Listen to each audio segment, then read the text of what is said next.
My name is Lisa, and I am starting this channel because I am challenged. It's a challenge to meet my goal in life of becoming a thin person, and mainly that's because I have an addiction to food.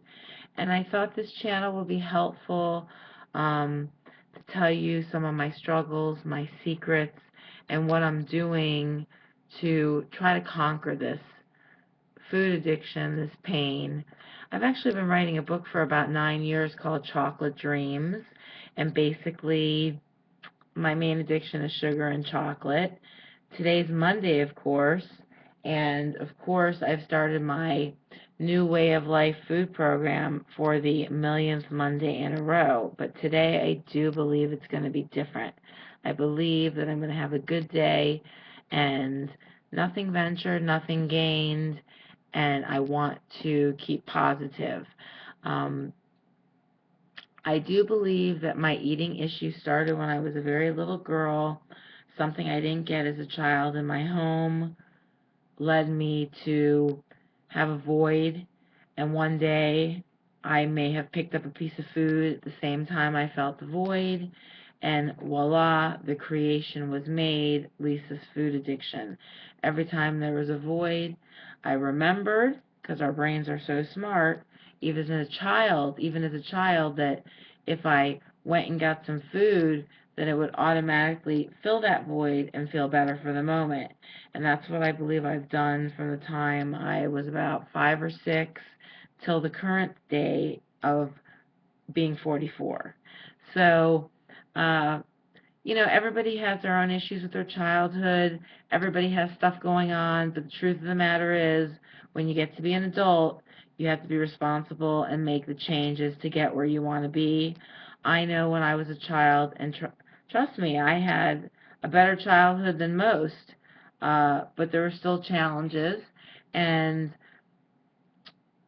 there were things I didn't get. I was a victim of childhood divorce.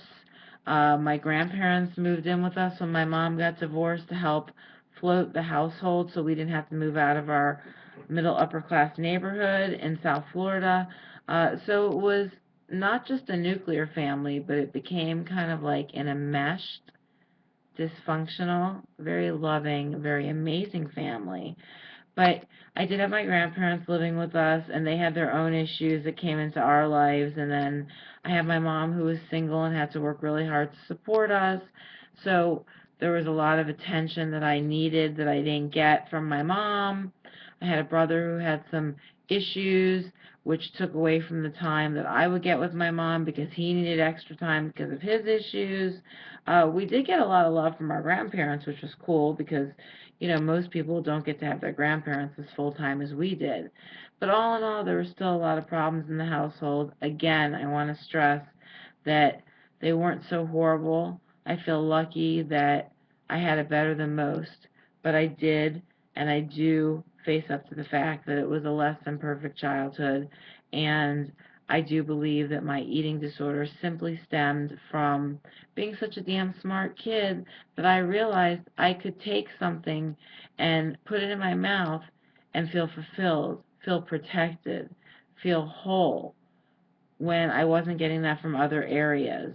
And of course, when you do something that feels good, even once it starts to feel bad because it shouldn't feel good, it still feels good. And that's where I'm basically coming from. So, like I was saying, I've been writing a book for 10 years called Chocolate Dreams because I love sugar and chocolate. So, I just decided on Chocolate Dreams. That's what felt right at the time, and it's basically a story and a memoir about my battles with food and the winnings and the losings over the years. And I hope to publish the book when I get to my goal, because if you want to sell a book to try to help people, it would be really great if the person that wants to do the helping has gotten help themselves. Ha ha ha. So basically what this book is going to outline is just my journey, my struggles, and that's what this channel is going to outline, because I want you to know that you're not alone. I know that I'm not alone. I know that millions of people go to the grocery store and buy food, for example, and put things in their cart that are fattening, and think maybe that other people are looking at them and saying, how dare that person? And I know how it feels to go to a restaurant and put myself inside of a booth and think, oh my God, am I not going to fit? I mean, that normally doesn't happen. I usually do fit, but it is a fear because it is a thin, conscious world.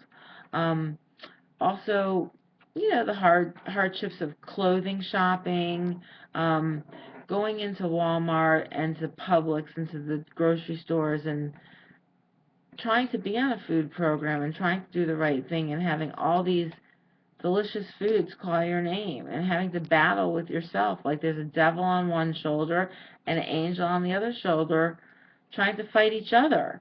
Uh, I just want to reach out, try to build a community, let people know they're not on their own in this. None of us are just that special that we have this horrible disease and eating disorder and nobody else has it, because there are millions of people that have it.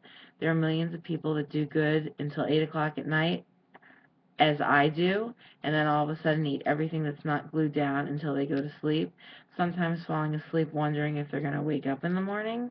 Um, I know there are people that start a diet every single Monday, that promise not to do things and promise to do things but don't fulfill those goals.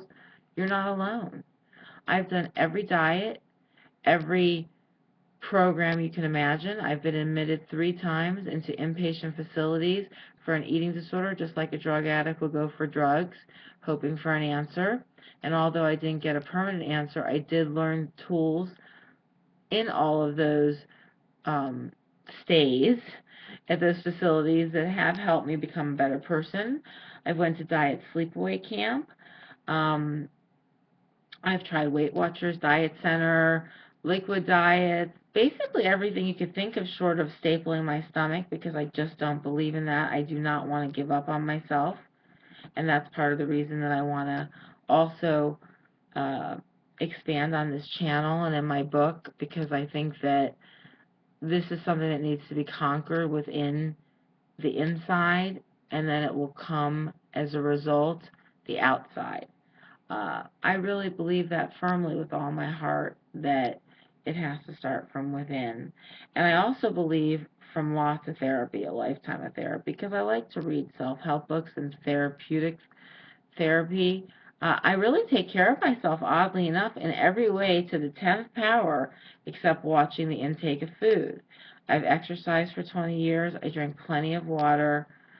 I am spiritual. I'm kind, considerate. I do all the things in life that warrant uh, getting skinny and feeling happier. And it used to be a vain vanity skinny thought. I would uh, fantasize. I can remember back from when I was a little girl fantasizing in the classroom at school how I could fit into the designer Jordache and Sassoon jeans and like everybody else, and then everybody would like me, and I'd have lots of boyfriends, and I'd have the best clothes, and life would be better. And yeah, on some levels it might have been, who knows, but that's not the hand I was dealt. Um, I was overweight when I was a little girl. Every year at the beginning of the school year, they weighed you publicly. You stood in line class by class, and I remember I would hide in the bathroom to go to the back of the line so nobody would be behind me to see my weight. Um, and it was very, very hard growing up being overweight. I wanted to be popular. I wanted to be liked. And although I was popular, I am popular, and I am liked, I missed out on a lot of things being overweight. Being picked first for the ball teams, gymnastics. Maybe my choices would have been different with boyfriends and or friends. You just never really know. Again, I don't really delve too much into that because I don't believe in thinking about things that are past or thinking about things that are in the future. I try to concentrate on the present day, which is not always easy.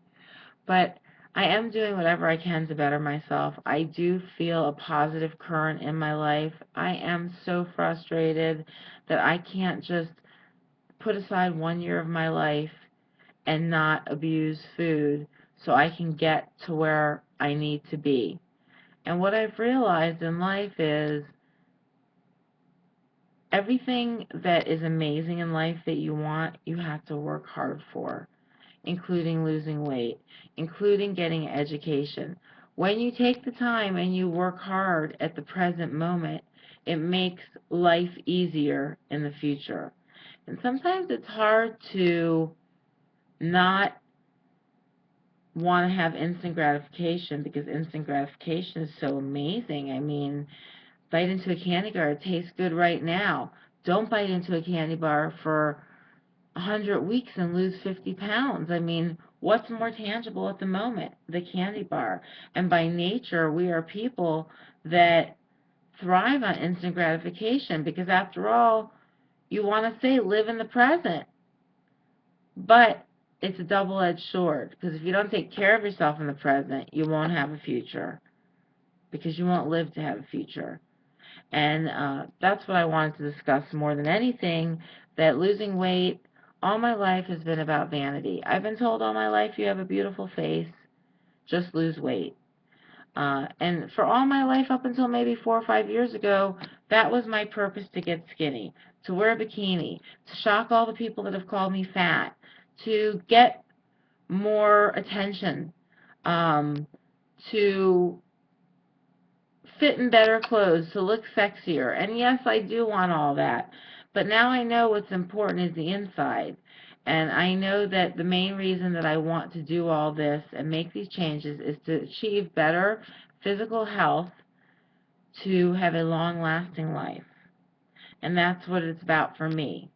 So you say, give up food. You want to live a long time. You want to be happy.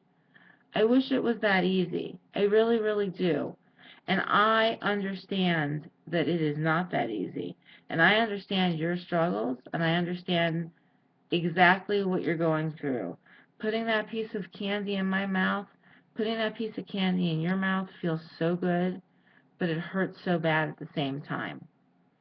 So I'm going to develop this channel. I'm going to share with you my daily struggles and my daily hardships. I'm probably not going to record every day. I'll probably record like once a week and update my days in the week and how I did on my food program and how I'm feeling and what I've learned, and give you some tips about things that I've learned. And I hope that I'll get feedback from you and tips and things that you can help me with, and we can make this our channel. And most of all, we can make this a wave of helping people who feel like they're trapped and in pain and trapped in the vicious cycle that I feel trapped in. And maybe we can help each other, and maybe we can start something really big. So my name is Lisa, and if I didn't introduce myself, I'm kind of new to this YouTube video. So the video may look a little funny, it may fade in and out, but please stay tuned. I am a perfectionist, and I will get this down packed where it'll look professional. I won't be doing crazy things with my eyes, and it'll be a great channel. It'll be our channel to share our pains, share our pleasures, share our goals, share our hopes, and make it happen. Because after all, the problem with you and the problem with me is we talk a good talk, but making the action happen is what counts. I'm ready to take action. Are you?